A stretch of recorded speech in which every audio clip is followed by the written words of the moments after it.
Scott Morgan here, Michigan Sports Radio. Joining me tonight is Coach Ed Kaman of the Coopersville Varsity Football. Coach, welcome back to the show. Hey, Scott. Thanks for having me. One more bonus week, buddy. I like this. Yeah, absolutely. Let's talk about Cedar Springs and a nice victory there Friday night. Yeah, just really happy for our kids. You know, they just executed really well and did a great job in all phases of the game. I thought we did some really good things, obviously, offensively. Defensively, we were just outstanding. I can't say enough about, Coach Lyon and our defensive staff getting those guys ready, and the kids really did a good job executing the plan. We gave them a bunch of different looks and tried to change things up, and really just did a great job stopping that T offense. You come out there, we get the ball first offensively, and we drive right straight down there and score. Not on the arm of Colton Bosch this time, but on his legs. Yeah, we knew that going into the game there was some things that, based on the structure of their defense, we could try to attack. From the scouting we had in the film we had of things with different formations and that. So we tried to put some stress on people that don't normally get stressed in their defense, and it really proved to be pretty beneficial. They got out of their base look within the fourth or fifth play of that drive, and then went to something totally different. So anytime you get someone out of their base look and they're playing something different, and they're kind of scrambling, that kind of tells you things are going your way. So he drives down, you score, and then your defense comes out, and Cedar starts to drive down the field. They get a couple breakaways, but your defense bended but didn't break. Yeah, I thought we did a great job of just, we know we're going to give up yards against teams like that. Yeah. Because, obviously they run the ball a ton, so they're going to have a ton of plays where they're running the football. So you're going to give up yards. But the key is making them earn their way down the field, and I thought we did a great job of making them earn their yards. And then when they did break a couple fullback traps, we were able to catch them and tackle them and then get stops on that drive. So really important to make those plays and never give up and chase the ball down and get it tackled. Yeah, we just got done talking with Gavin Clark, who was, responsible for that, and he did an excellent job. Again, both times that they got away, he was able to bring them down. You get down there and they go, it's fourth down, and they go for it. And the defense comes up big. Yeah, huge stop. Obviously, anytime you can stop on fourth down, especially close down by the goal line, that's a big deal. And with that kind of offense and how they run, their offense and their program, what they do, like they get across midfield, they're going for it on fourth down. Yeah. So there was several of those situations. They converted some of them, a little bit closer to midfield. But then we got down there, really got the stop when we needed it right by the goal line. So pretty cool. You take over deep in their territory, and again, it's Bosch and a few others, plays going real well. You drive again down there, and the thing that was interesting is the drive by Cedar ate up almost 7 minutes of the quarter. So you were up 7-0 at the end of the first quarter, going down towards the end for 14 points in the second quarter, and Bosch takes it all the way in. Yeah, I thought that drive was really big for us. Excuse me, because we had a really important third down. The first play of that drive, we were backed up on our own 3-4 yard line. We took a shot down the field to Luke Stanton, and we didn't complete it. So then we're second and long, and then we ran the ball the next play on second down, and found ourselves in like a 3rd and 9. I think there was like maybe 8 seconds left in the quarter. Yep. And I knew that was going to be critical, because if we could find a way to use the rotation and their defense against them, we might be able to pop a run and get the yardage without having to throw it down there. So we called timeout with like 8 seconds left in the quarter, and people are like, what is he doing, Yeah, exactly. It's just one of those things that we could see what they were doing with their defense, and if we could just talk to the kids, we felt like we had a better chance of being able to convert that without having to throw the ball backed up on your own 5 on 3rd and basically 3rd and 9 when everybody knows it, And the kids came out of the timeout and did a great job executing that, and Colt was able to rip off like a 12 or 14-yard run, and that was huge because it kept the drive alive.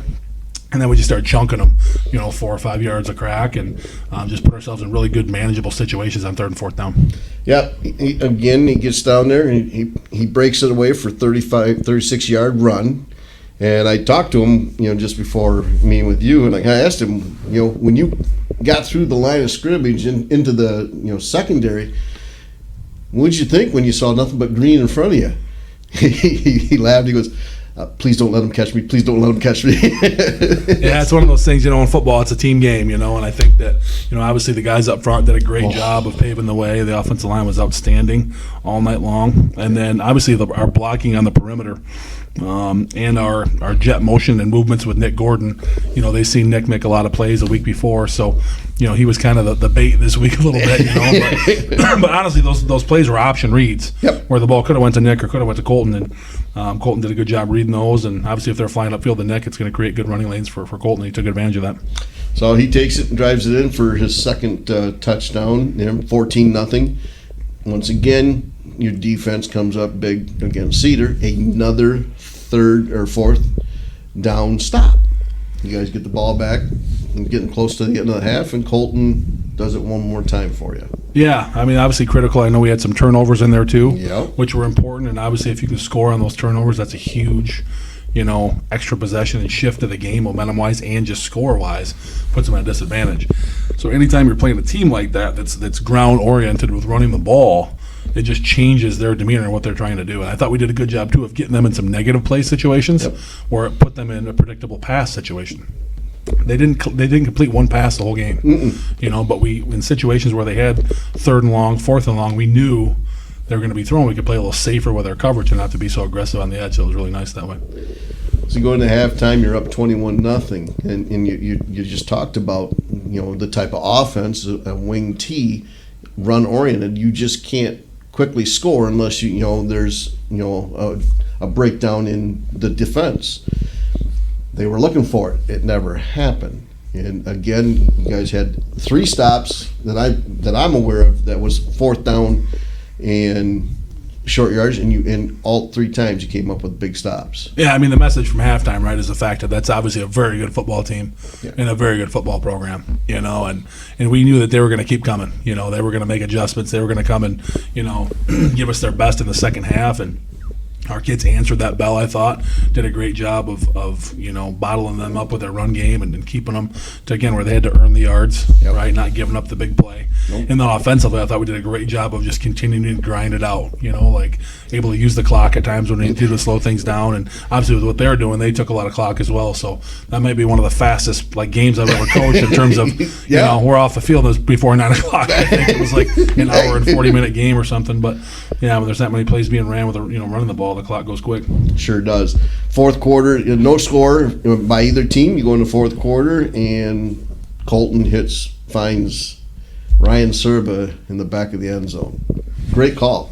Yeah, we had some shots early in the game. We had a play action post to Luke that we were kind of short on. He kind of, we were kind of late with the ball. On the first drive, we ended up scoring anyway. But we knew with what they were doing and how they were fitting the run, we had some chances in play action throwing the ball down the field. And as successful as we were running the ball, we knew that they were going to have to do other things to adjust. So when they started, rotating their safeties and doing different things, we knew we had chances to throw the ball for probably big chunks of yards. So we just tried to put our kids in a spot to make some plays, and they did that, and it was pretty cool.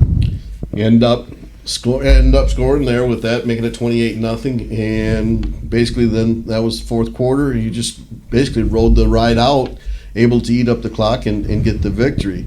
First one in a very long time against a wing T. Congratulations. Thoughts at the end of the game when it was all done there and the kids were coming off? Yeah, just really excited for our kids.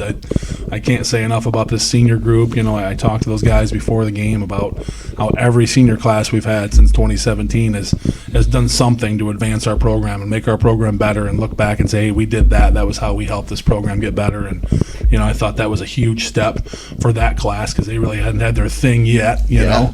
And we talked about the fact that hosting a playoff game is cool, but winning a home playoff game would be a lot better. So that's kind of, something they can point back to now and hang their hat on. Hopefully we can add to that legacy this week. You betcha.